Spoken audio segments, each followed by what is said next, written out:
Jai Gurudev students.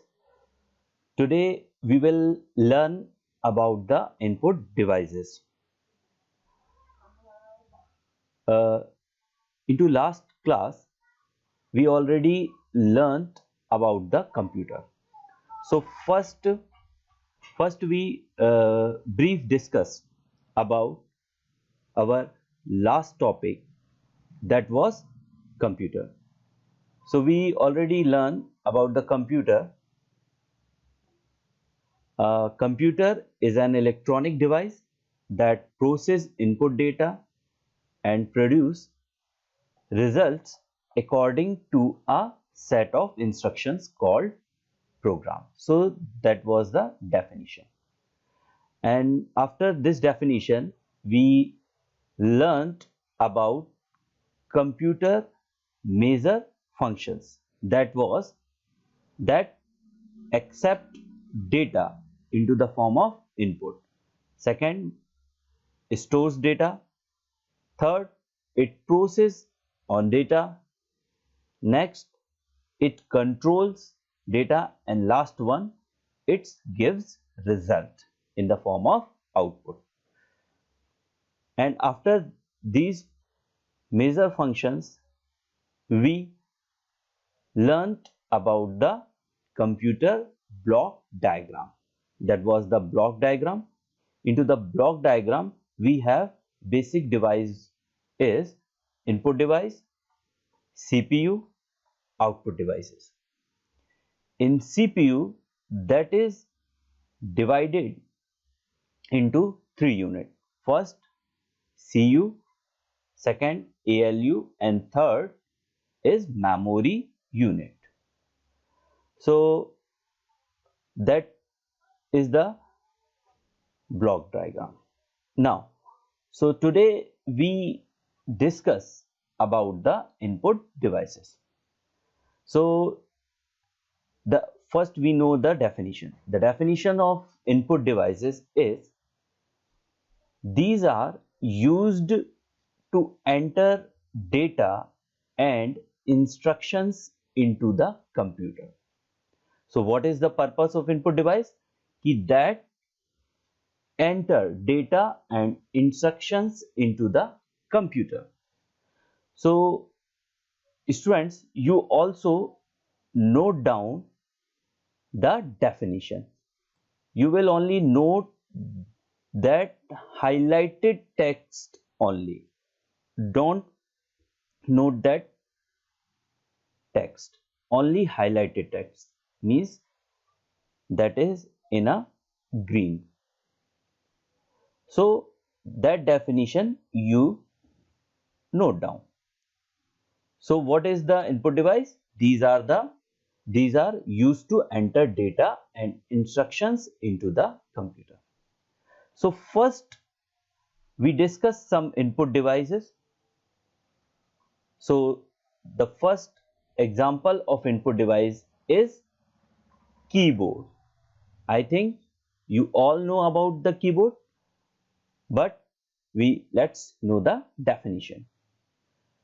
This is the most common input device which uses an arrangement of buttons, or we can say that keys.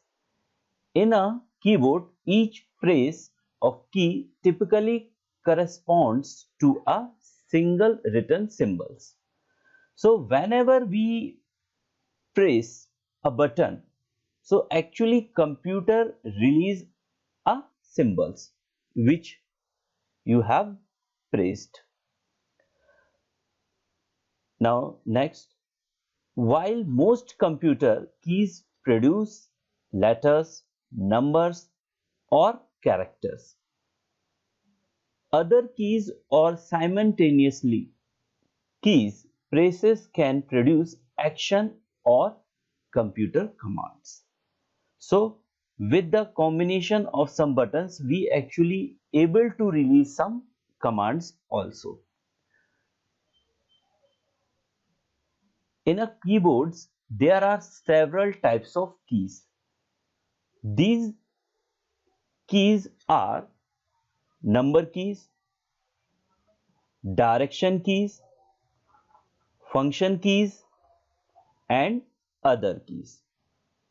So these are the keys for the various purpose. So first you note down number keys. What is the number keys? Number keys, the 10 number keys actually we have that from 0 to 9. Clear? And next, direction keys. There are 4 direction keys: left, right, up, and down, which allow the cursor to move in this direction. Means with the help of direction keys, we can move our correct cursor direction left, right, up, and down. So these arrow actually called direction keys. Next keys we have function keys.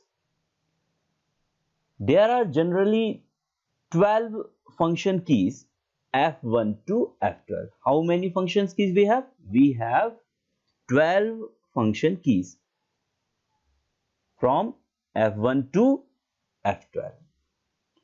Actually, these function keys perform some special task and change the form of program to program. Other keys we have, these includes caps lock, tab, control, pause, delete, backspace, spacebar, shift, enter, etc. These are also used for a special purpose. So with these keys our keyboard built. So how many function keys we have? Number keys, direction keys, function keys, and other keys. After these keys, you also note down this keyboard layout. This is the keyboard layout. Means this is a common layout which is in each keyboard. Clear? So these are the control keys. This is direction keys. This is called the numeric pad. Clear? And on the top of the keyboard we have functions keys, F1 to F12. Clear? So you also draw this figure in your notebook, and I think you all understood about the keyboard, what is its purpose and how many types of keys available into the keyboards.